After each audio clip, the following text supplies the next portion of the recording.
मित्रों नमस्कार, मैं हूं राकेश कुमार। आप देख रहे हैं माता भीमत। मित्रों 16 तारीख से पटना के गर्दनी बाग में विशेष सर्वेक्षण संविदा कर्मी एवं अभियंता संघ अनिश्चितकालीन हड़ताल पर था।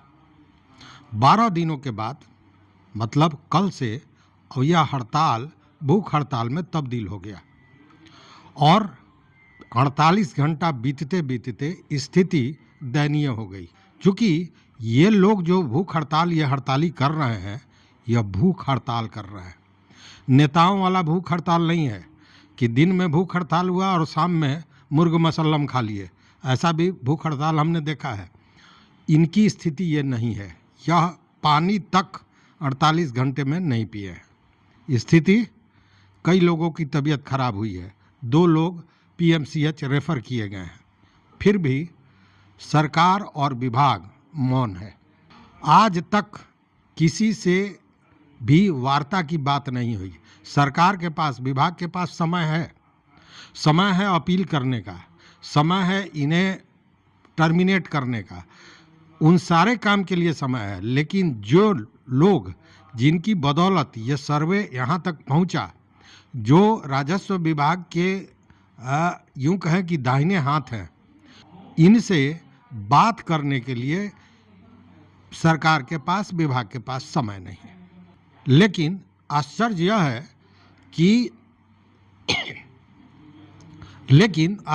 है कि 14 दिनों के बाद भी यह जो हड़ताली संविदा कर्मी हैं, इनके जोश में, इनके हिम्मत में कहीं कोई कमी नहीं आई है। 350 से ज़्यादा, लगभग 383 लोगों को टर्मिनेट कर दिया गया है।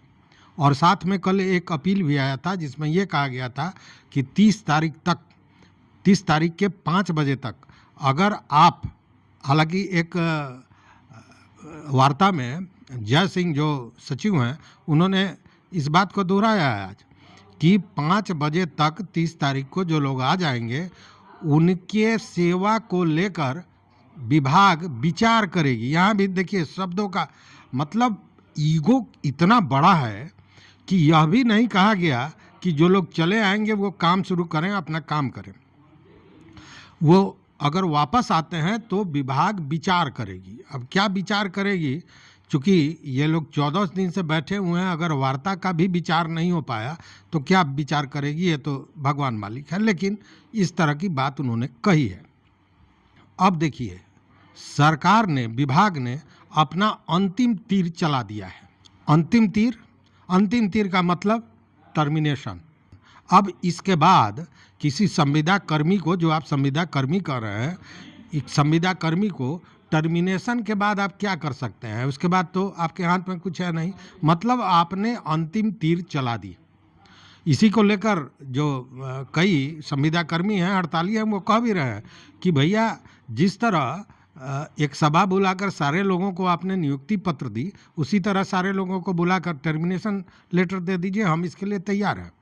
मतलब कि अब उस भय से भयाक्रांत होने वाले ये नहीं है। तो सरकार ने अपना अंतिम तीर चला दिया है, विभाग ने, और 30 तारीख अंतिम डेट है। 30 तारीख को क्या होता है ये देखने वाली बात है। चूँकि 30 तारीख को अगर एक साथ सारे संविदा कर्मियों को हटा दिया जाता है, जरा एक सोचिए, जरा हटा दिया जाता है तो क्या होगा ये कि इन पदाधिकारियों को तो चुनाव में जाना नहीं है, चुनाव लड़ना नहीं है, जनता के सवालों का जवाब देना नहीं है। सवाल का जवाब कौन देगा? नेता। मतलब कि इन पदाधिकारियों के कृत्य का भोग भोगेंगे नेता और उसका असर दिखेगा चुनाव पर। अभी भी आप देख रहे हैं कि जिन नेताओं ने लाठियां चलवाई पिछले 5 वर्षों में, उन नेताओं को अब खदेड़ कर लोग क्या उनकी दुर्गति कर रहे हैं। कई जगह हुआ है इस तरह की घटना, आप जानते हैं, इसको दोहराने की जरूरत नहीं है। तो कहने का मतलब है कि विभाग ने तो अंतिम तीर चला दिया, लेकिन अभी इन कर्मियों के पास बहुत सा तीर बचा हुआ है। वो क्या है? इन सारे चीज़ों को समझिए। एक तो लोगों की सहानुभूति बढ़ती जा रही है इन कर्मियों के प्रति। चूंकि पूर्णतः गांधीगिरी के अनुसार इन्होंने गांधी जी के का जो आंदोलन है उसका अक्षरशः पालन किया है, पूर्णतः शांतिपूर्ण, कोई हंगामा नहीं। और ऐसे में जब ये भूख हड़ताल पर जाते हैं और इनकी तबीयत इतनी खराब हो रही है कि पीएमसीएच रेफर करना पड़ता है, बजाबता डॉक्टर ने कहा कि 48 घंटे हो गए हैं, इनके शरीर में शुगर की कमी हो गई है, ऐसी स्थिति में यह चल के भी नहीं जा सकते हैं, इनके लिए एम्बुलेंस बुलाया जा रहा है। आपने वीडियो देखा होगा, ये वीडियो लाइव जारी किया है किसी सोशल मीडिया के मित्र ने। अब वैसी स्थिति में सहानुभूति मिल रही है, और यह सहानुभूति का समय नहीं है केवल, यह समय, देखिए यह जो लड़ाई है यह केवल राजस्व विभाग के ये जो विशेष सर्वेक्षण संविदा कर्मी हैं उन्हीं की लड़ाई नहीं है। अगर इस लड़ाई में इनकी विजय होती है तो एक रास्ता खुलेगा अन्य संविदा कर्मियों के लिए भी। और इसीलिए आप जानते हैं कि अमेरिका के एक भूमिगत लेखक थे चार्ल्स बुकोवस्की, उन्होंने कहा था कि ज़्यादातर लोग अन्याय के बारे में तभी सोचते हैं जब वह उनके साथ होता है। मतलब कि जब दूसरे संविदा कर्मी को के टर्मिनेशन की बात होगी, जब उनको डराया जाएगा, धमकाया जाएगा, तब उनको याद आएगा कि हाँ साहब, ये जो संविदा कर्मी थे, जो राजस्व विभाग के सर्वे से जुड़े हुए लोग, उनकी लड़ाई महत्वपूर्ण थी। तो यह एक मौका है कि जितने भी संविदा कर्मी हैं उन लोगों का भी सहयोग इनको मिले, तभी एक मजबूत लड़ाई होगी। हालांकि इन लोगों ने जो लड़ाई की है वो बहुत मजबूत है, इसमें कहीं कोई शक नहीं है, इसलिए कि जिन लोगों को टर्मिनेट कर दिया गया है वह भी पीछे हटने को तैयार नहीं है। दूसरी बात कि बीच में जैसी जानकारियां मिल रही है कि कुछ लोग जब टर्मिनेशन का काम हुआ तो भय से भाग गए थे, मतलब वो काम करने की सोच रहे थे, वो गए थे, लेकिन स्थितियों को देखकर फिर सभी वापस आ गए और भीड़ में कहीं कमी दिखाई दे नहीं रही है। मित्रों, कहा यह जा रहा है कि इनकी मांग गलत है, लेकिन मैं एक प्रश्न करना चाहता हूं कि इस गलत मांग को करने का रास्ता किसने दिखाया? इन्हीं के साथ जिस नियमावली में अन्य अमीन की बहाली हुई, दूसरे लोगों की लगभग 500 का, और उनको इसी नियमावली के तहत उनकी बहाली हुई थी, सेम नियमावली, तो उनको आपने नियमित कर दिया, और तब अगर ये नियमित करने की बात कर रहे हैं तो गलत कैसे हुआ? एक प्रश्न ये।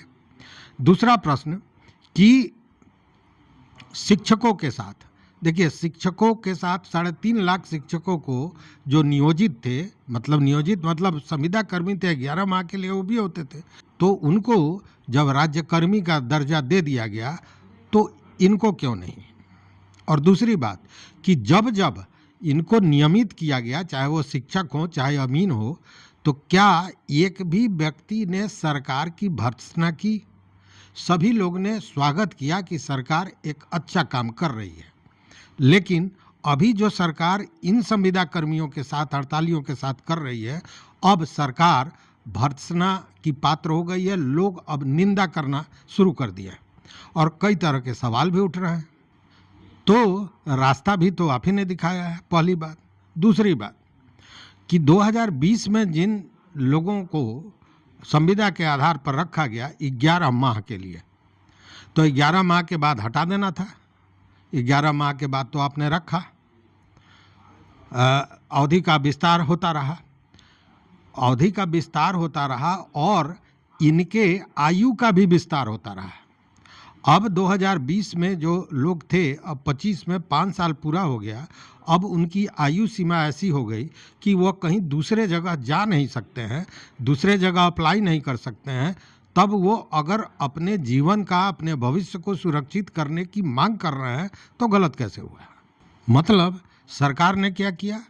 अभी जो स्थिति आ रही है, जो कहा जा रहा है कि जब ये काम समाप्त हो जाएगा तो आपकी ड्यूटी समाप्त हो जाएगी, आपका संविदा समाप्त हो जाएगा।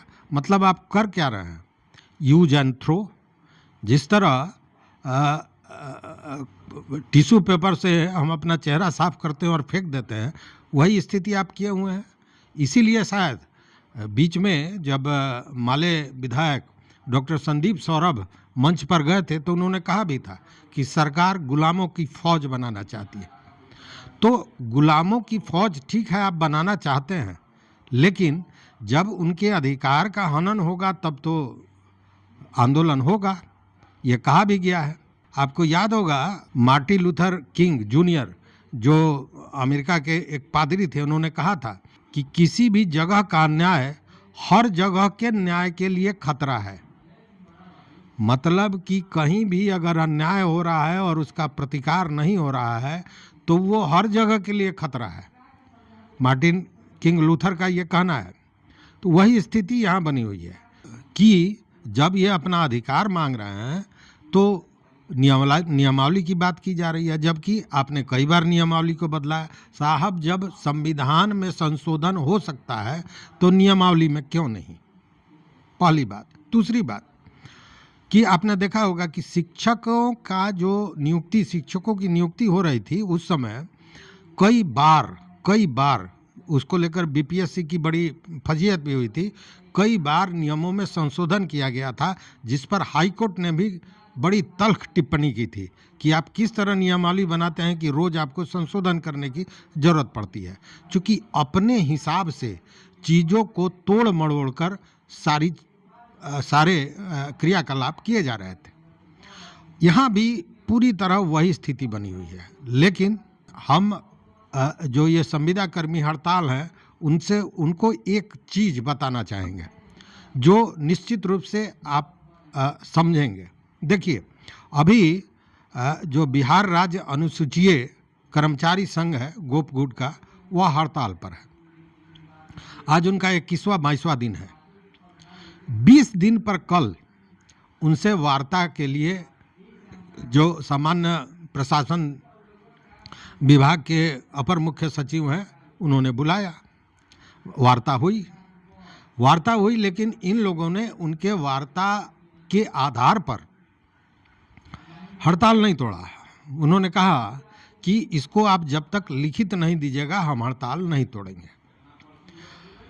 यह इसलिए मैं कह रहा हूं कि जो लोग सरकार में नियमित हैं, अनुसूचित कर्मचारी हैं, उनका हड़ताल जब चल रहा है तो 20 दिन के बाद विभाग की नींद खुलती है।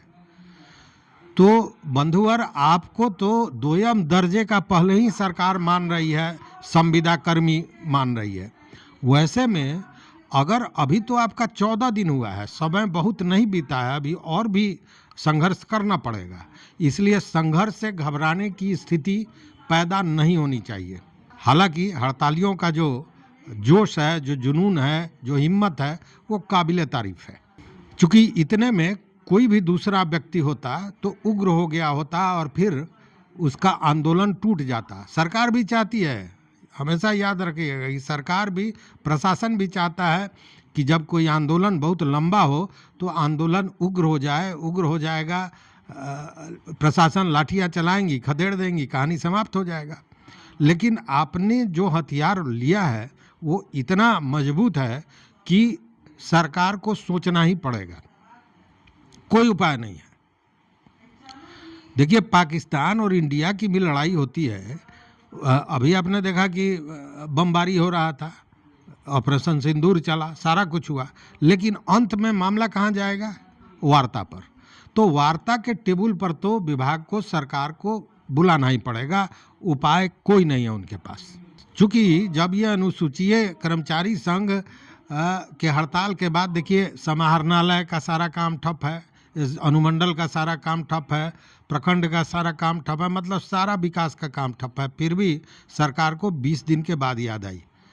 तो ऐसा नहीं है कि आपकी याद नहीं आएगी, याद तो आना है, मजबूरी है उनकी।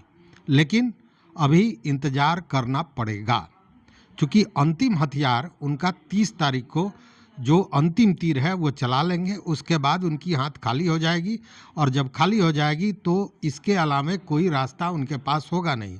जबकि आपके पास अभी कई रास्ते हैं। इतना ही नहीं, अब तो विभाग पर भी सवाल उठने लगे हैं। कई मित्रों ने, कई जो जानकार हैं, जो पटना में हमारे मित्र हैं, जो प्रशासनिक विभाग से भी जुड़े हुए लोग हैं, उन लोगों का ये मानना है कि आखिर यह सवाल है कि आखिर एक व्यक्ति वर्षों वर्षों से एक ही विभाग में क्यों बैठा हुआ है, इसके पीछे क्या कारण है।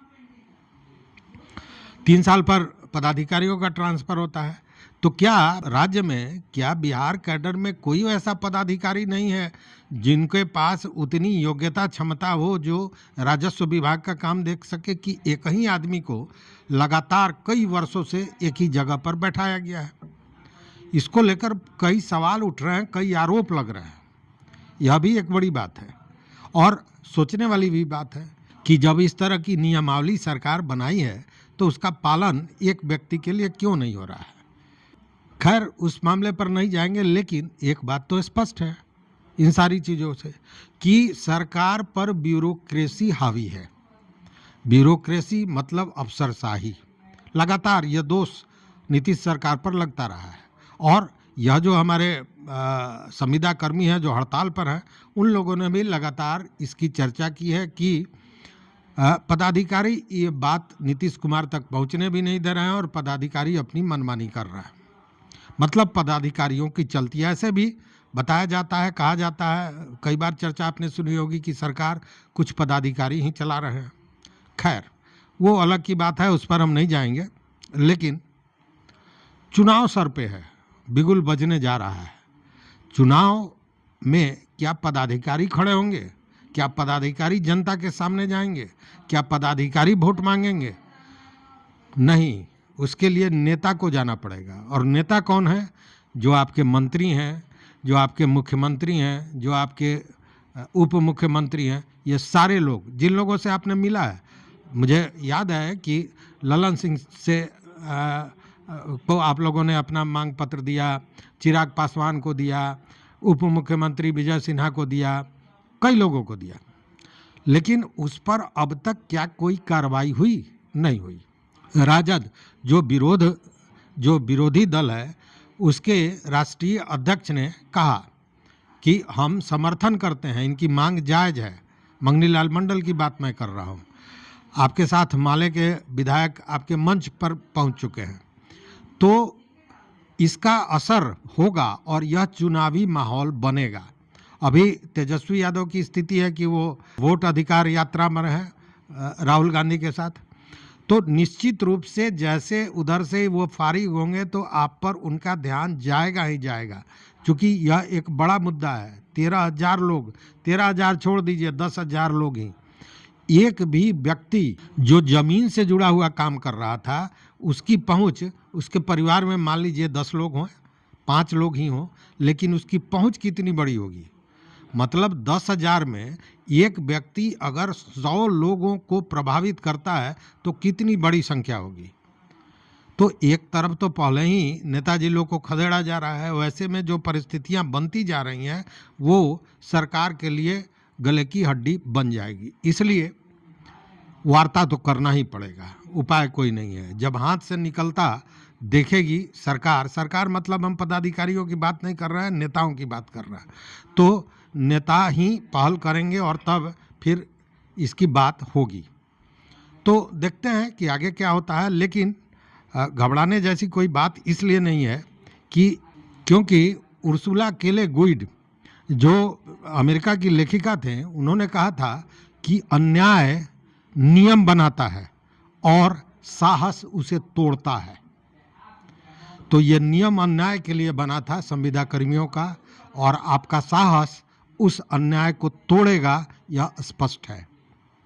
अगर सरकार इस तरह नहीं सुनेगी तो सरकार के ऊपर न्यायालय है। अगर ऐसे नींद नहीं टूटता है तो न्यायालय उनके इस कुंभकर्णी नींद को तोड़ेगा। ऑलरेडी सुप्रीम कोर्ट ने इस तरह का डिसीजन दिया है, जिसके विषय में मैं पूरा एक वीडियो आपको दिया हूँ। इसलिए घबराने जैसी कोई स्थिति नहीं दिख रही है मेरे विचार से। जो मेरी समझ है, जो मेरा ज्ञान है, उस हिसाब से मैं बता रहा हूँ। क्योंकि आपके साहस के सामने यह जो अन्याय के लिए नियम बनाया गया है, जिस नियमावली की बात हो रही है, ये टूटेगी ही टूटेगी। इस संदर्भ में एक यहूदी लेखक थे एली विजेल, उनका एक कोट करना चाहते हैं हम, वाक्य जो उन्होंने कहा था। उन्होंने कहा था कि ऐसा समय आ सकता है जब हम अन्याय को रोकने में असमर्थ हों, अन्याय को रोकने में असमर्थ हों, लेकिन ऐसा समय कभी नहीं आना चाहिए जब हम विरोध करने में विफल रहें। तो आप विरोध करने में सफल हैं और यह जो अन्याय का नियम है वो आपका साहस तोड़ेगा निश्चित रूप से। इसलिए हिम्मत बनाए रखें, देखते रहें मत अभिमत। मित्रों, चैनल पर नए हो तो सब्सक्राइब करें, लाइक करें, दोस्तों के साथ शेयर करें और अपना विचार जरूर दें। बहुत बहुत शुभकामनाएं, बहुत बहुत धन्यवाद।